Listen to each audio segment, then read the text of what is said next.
Theocratic Ministry School Review for July and August. Question 1. What faith-strengthening truths about Jehovah God do we find in Solomon's prayer, and how will meditating on those truths benefit us?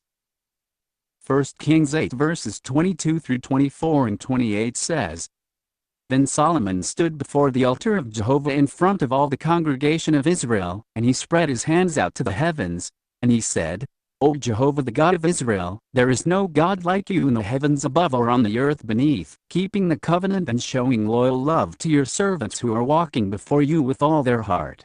You have kept the promise that you made to your servant David my father. You made the promise with your own mouth, and this day you have fulfilled it with your own hand. Now pay attention to the prayer of your servant and to his request for favor, O Jehovah my God, and listen to the cry for help and to the prayer that your servant is praying before you today. Lessons for us. What heartfelt appreciation Solomon expressed for Jehovah, a God of loyal love, the fulfiller of promises, and the hearer of prayer. Meditating on the words of Solomon's inauguration prayer will enhance our appreciation for these and other aspects of God's personality. Question 2. How can David's example of walking with integrity of heart encourage us to do the same? 1 Kings 9 verse 4 says, And you, if you walk before me as your father David walked, with integrity of heart and with uprightness, by doing everything I have commanded you, and you obey my regulations and my judgments. Have God's view in mind at all times. Although David was exemplary in many ways, he committed several serious sins. Over the course of his life, however, David proved repentant when he sinned. He walked before God with integrity of heart. Why can we say that? Because David tried to act in accord with Jehovah's will. Despite our imperfection, we can remain in Jehovah's favor. With that objective in mind, let us study God's Word diligently, meditate deeply on what we learn from it, and act decisively on what we store in our heart. In effect, we will then be praying to Jehovah like the psalmist who made this humble request, Teach me to do your will. Questions 3 and 4. What vital lesson can we draw from the account about Jehovah sending Elijah to the widow of Zarephath? How can meditating on the account at 1 Kings 17 verses 10 through 16 strengthen our determination to have complete confidence in Jehovah? 1 Kings 17 verses 8 through 16 says, The word of Jehovah then came to him. Rise up, go to Zarephath, which belongs to Sidon, and stay there. Look, I will command a widow there to supply you with food. So he rose up and went to Zarephath. When he came to the entrance of the city, there was a widow gathering pieces of wood. So he called to her and said, Please, bring me a little water in a cup so that I may drink. As she went to get it, he called to her, Please, bring me a piece of bread in your hand.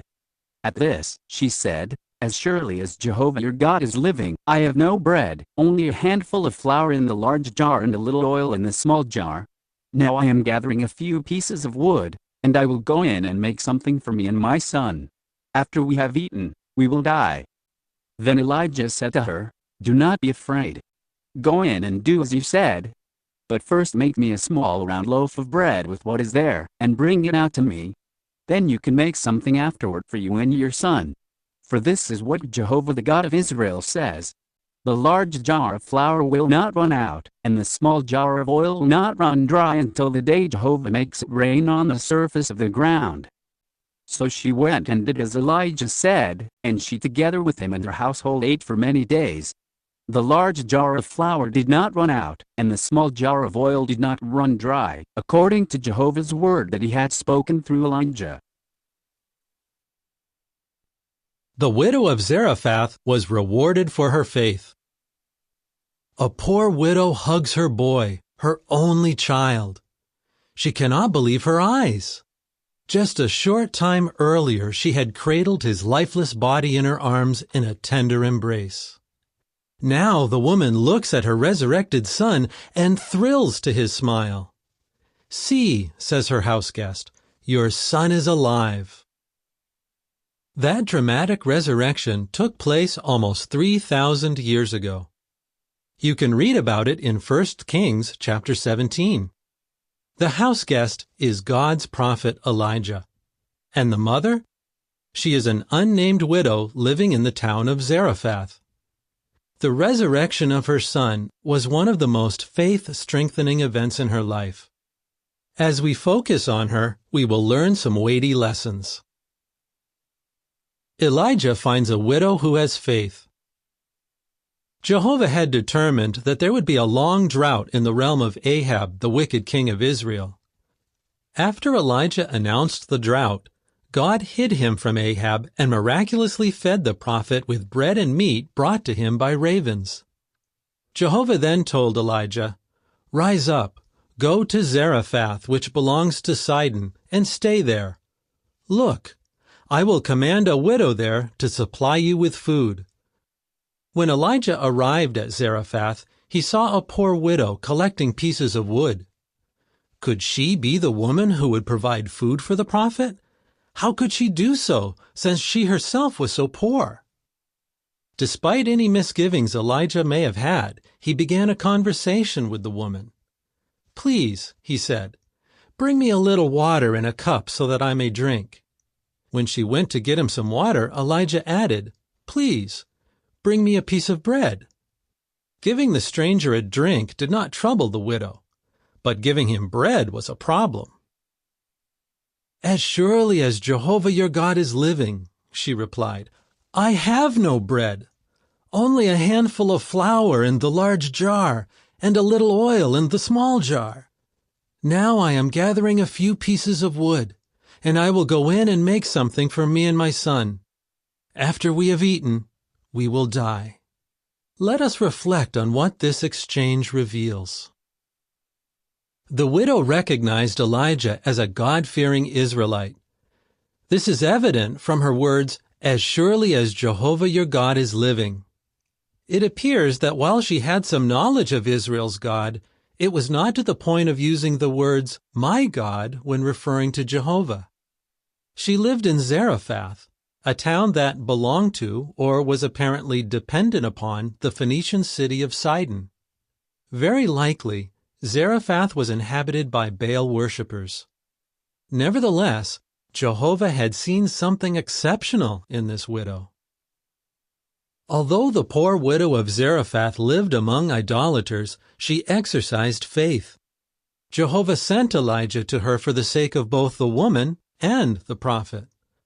From this, we can draw a vital lesson. Not all the inhabitants of Baal-worshipping Zarephath were completely corrupt. By sending Elijah to this widow, Jehovah showed that he takes note of well-intentioned individuals who are not yet serving him. Indeed, in every nation, the man who fears God and does what is right is acceptable to him. How many people who live in your territory are like the widow of Zarephath? Although they may be surrounded by adherents of false religion, they may yearn for something better. They may have little or no knowledge of Jehovah, and therefore need help if they are to embrace pure worship. Are you searching for and assisting such individuals? First, make me a small loaf of bread. Consider carefully what Elijah asked the widow to do. She had just told him that after she made one more meal for her and her son, they would eat it and die. Yet what did Elijah say? "Do not be afraid. Go in and do as you said. But first, make me a small round loaf of bread with what is there, and bring it out to me. Then you can make something afterward for you and your son. For this is what Jehovah the God of Israel says. The large jar of flour will not run out, and the small jar of oil will not run dry until the day Jehovah makes it rain on the surface of the ground." "Give away our last meal? You must be joking," some might have said. But that was not this widow's reaction. Despite her limited knowledge of Jehovah, she believed Elijah and did what he asked of her. What a momentous test of faith that was, and what a wise decision she made. God did not abandon that poor widow. Just as Elijah promised, Jehovah multiplied her meager supplies so that they sustained Elijah, the widow, and her son until the drought ended. Indeed, the large jar of flour did not run out, and the small jar of oil did not run dry, according to Jehovah's word that he had spoken through Elijah. If that woman had acted differently, the loaf of bread that she made from her meager supply of flour and oil may well have been her last meal. Instead, she acted in faith, trusted in Jehovah, and fed Elijah first. A lesson that we can learn from this is that God blesses those who exercise faith. When you face a test of integrity and exercise faith, Jehovah will help you. He will be a provider, a protector, and a friend in order to help you cope with your trial. In 1898, Zion's Watchtower drew this lesson from the widow's story. If the woman had the faith necessary to obey, then she would be esteemed worthy of the Lord's assistance through the prophet. If she did not exercise the faith, another widow might have been found who would. Thus it is with us. At various steps in the journey of life, the Lord brings us to the place where He tests our faith. If we exercise the faith, we will get the blessing. If we do not, we will lose it. When we face specific trials, we need to seek divine guidance from the Scriptures and from our Bible-based publications. Then we should act in harmony with Jehovah's direction, regardless of how difficult it may be to accept it. We will indeed be blessed if we act in harmony with this wise proverb. Trust in Jehovah with all your heart, and do not rely on your own understanding. In all your ways take notice of Him, and He will make your paths straight. Have you come to put my son to death?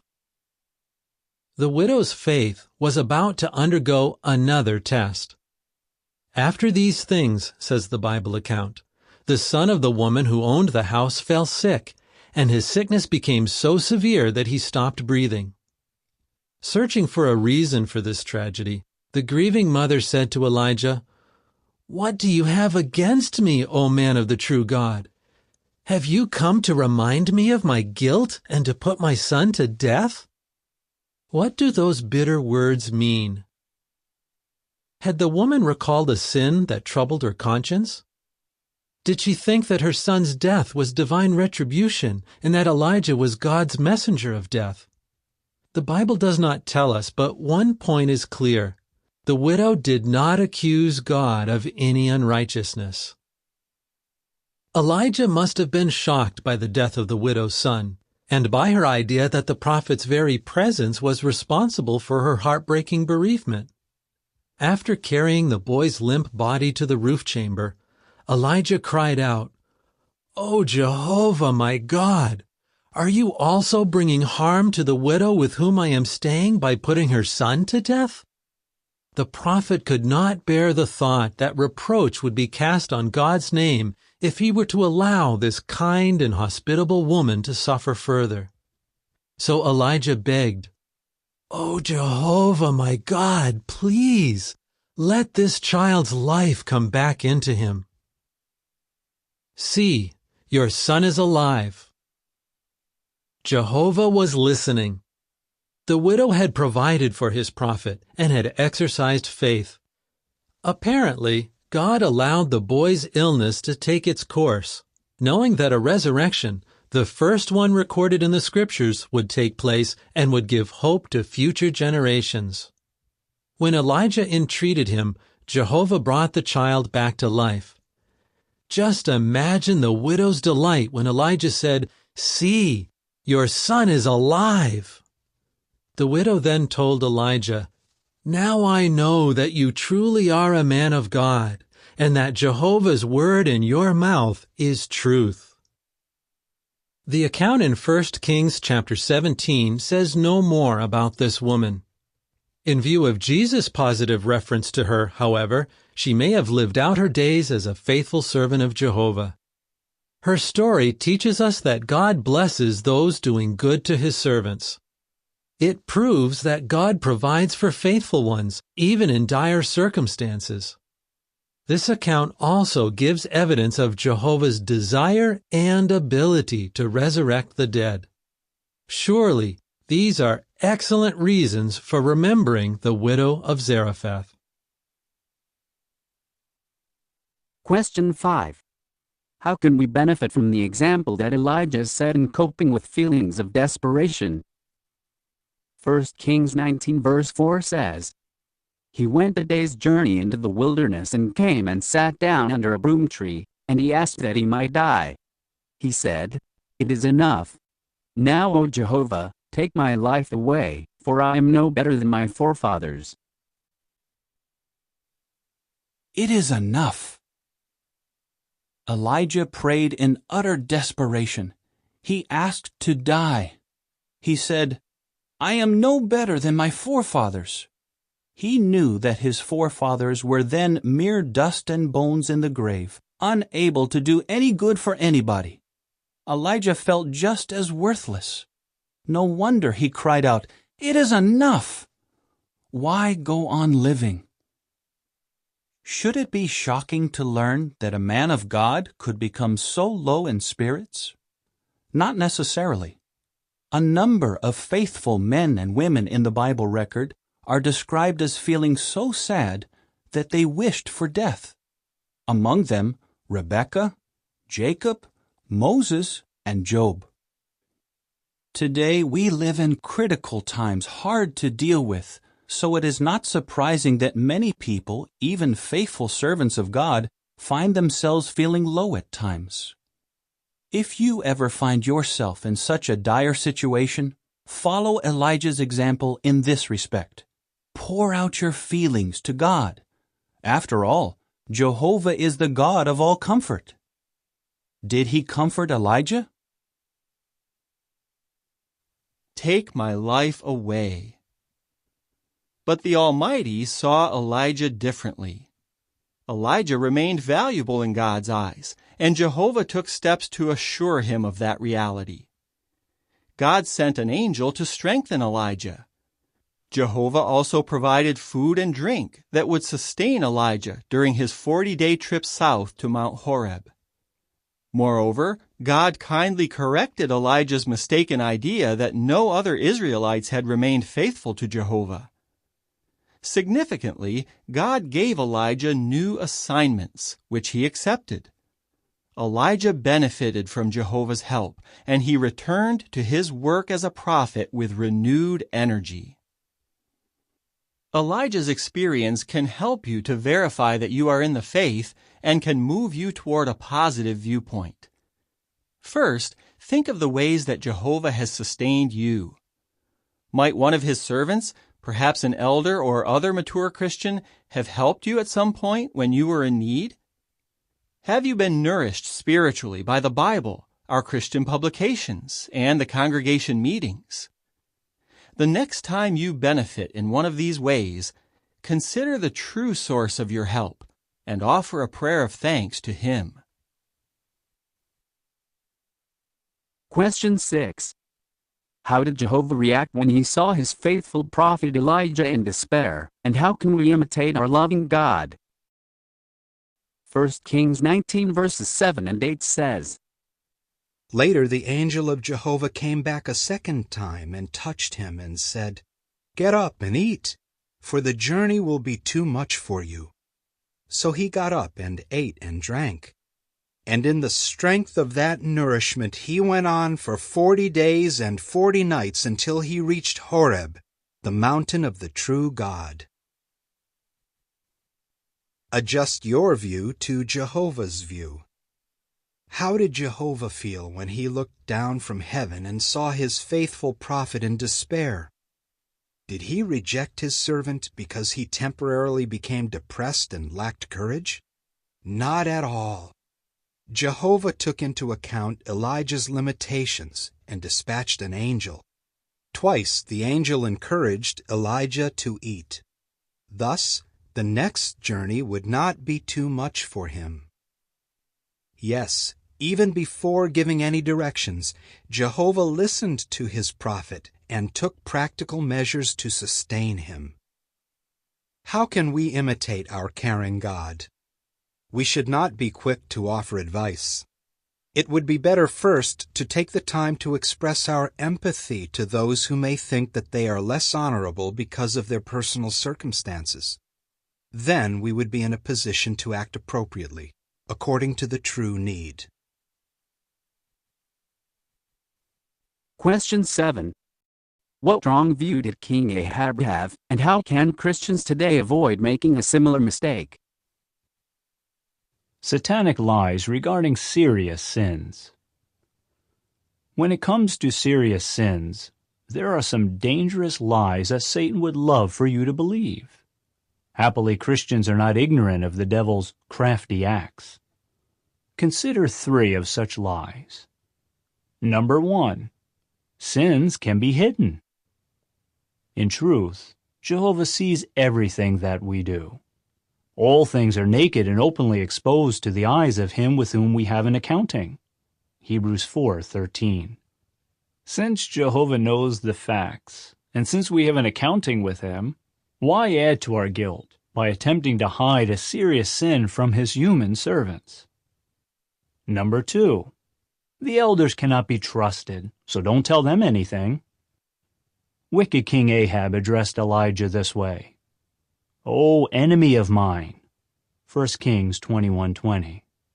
As Jehovah's prophet in Israel, Elijah could have helped Ahab gain forgiveness. In the Christian congregation, Jesus provides the elders as gifts in men. Ephesians 4:8. Though imperfect, the elders are keeping watch over our souls. That is, looking out for our spiritual health and welfare. Hebrews 13:17. They are not the enemy.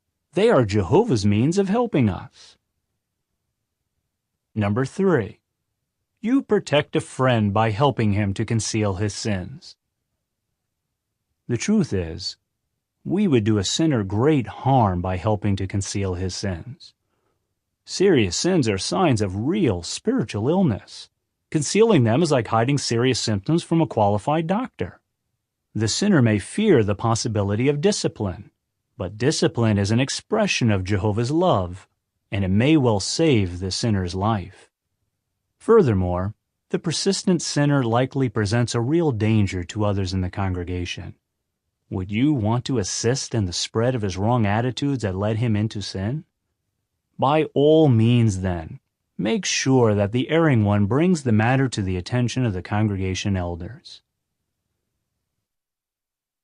So you have found me, O my enemy. Ahab's words reveal 2 kinds of folly. First, in saying, "So you have found me," to Elijah, Ahab revealed that he was spiritually blind. Jehovah had already found him. He had seen Ahab abuse the gift of free will and enjoy the fruitage of Jezebel's wicked plot. God saw into Ahab's heart, where love for a material possession had eclipsed any sense of mercy, justice, or compassion. Second, in saying to Elijah, "O my enemy," Ahab revealed his hatred for a man who was a friend of Jehovah God and who could have helped Ahab turn from his disastrous course. We may learn vital lessons from Ahab's folly. We must ever remember that Jehovah God sees all. As a loving father, he knows when we stray from the path of what is right, and he is eager to see us change our ways.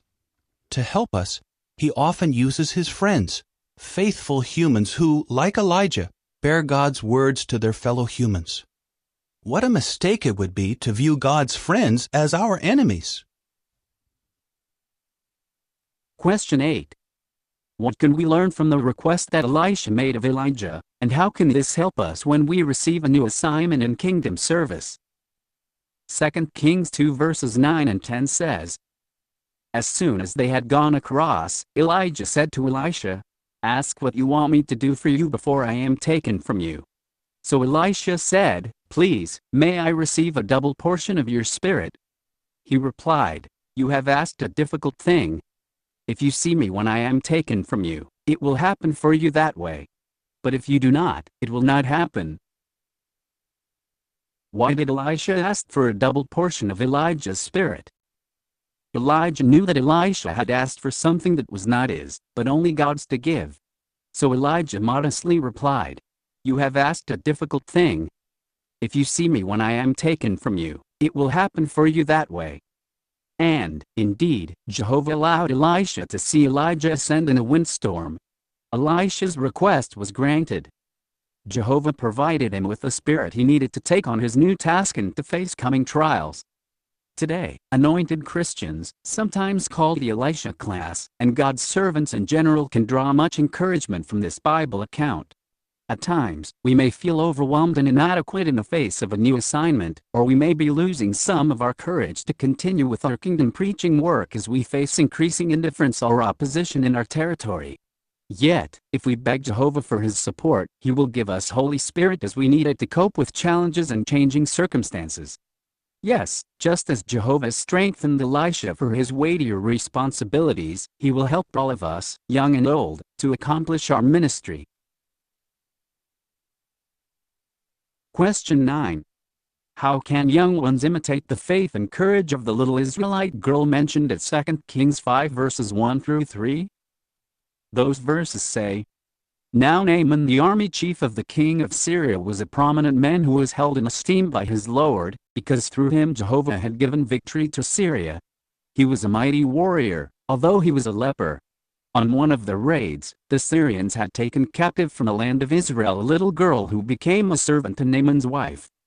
She said to her mistress, 'If only my lord would visit the prophet in Samaria, then he would cure him of his leprosy.'"